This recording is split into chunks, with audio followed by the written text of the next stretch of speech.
Shalom saudara yang dikasihi Tuhan. Yesus menegaskan bahwa tidak ada seorang pun yang tahu kapan ia akan datang kembali.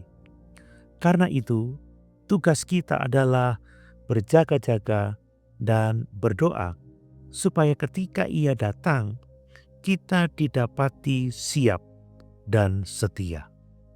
Mari kita membaca Markus pasal 13 ayat 33 sampai 37.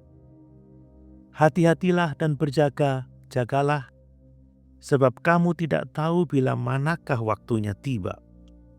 Dan halnya sama seperti seorang yang bepergian, yang meninggalkan rumahnya dan menyerahkan tanggung jawab kepada hamba-hambanya, masing-masing dengan tugasnya, dan memerintahkan penunggu pintu supaya berjaga-jaga. Karena itu berjaga-jagalah, sebab kamu tidak tahu bila manakah tuan rumah itu pulang, menjelang malam atau tengah malam, atau larut malam, atau pagi-pagi buta. Supaya kalau ia tiba-tiba datang, jangan kamu didapatinya sedang tidur. Apa yang kukatakan kepada kamu, kukatakan kepada semua orang, berjaga-jagalah.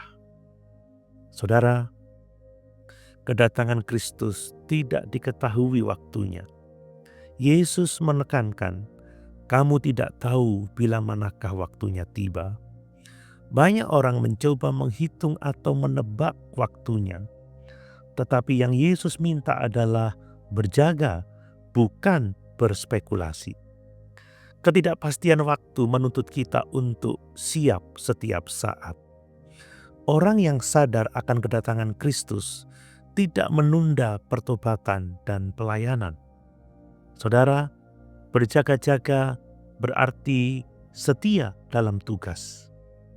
Yesus mengibaratkan dengan seorang tuan yang memberi tanggung jawab kepada hamba-hambanya. Setiap kita memiliki tugas dari Tuhan, melayani, bekerja, bersaksi. Berjaga-jaga bukan berarti pasif menunggu, tetapi aktif mengerjakan panggilan. Orang yang setia dalam tugas sehari-hari sedang mempersiapkan diri untuk menyambut Kristus. Saudara, mari berdoa menjaga hati tetap terhubung dengan Tuhan. Berjaga-jaga selalu disertai dengan berdoa. Doa membuat kita peka terhadap kehendak Tuhan.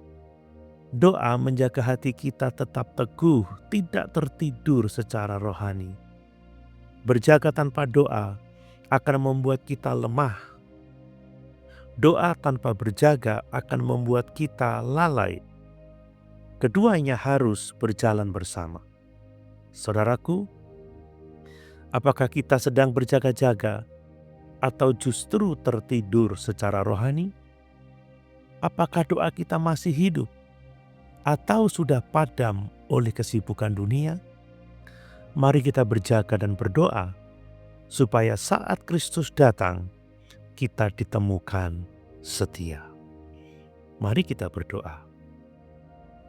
Tuhan Yesus, ajari kami untuk selalu berjaga-jaga dan berdoa. Jangan biarkan kami tertidur dalam kelalaian, tetapi tetap setia dalam tugas yang Kau percayakan. Kami mau siap setiap saat, karena Engkau bisa datang kapan saja. Dalam nama Yesus Kristus kami berdoa. Amin.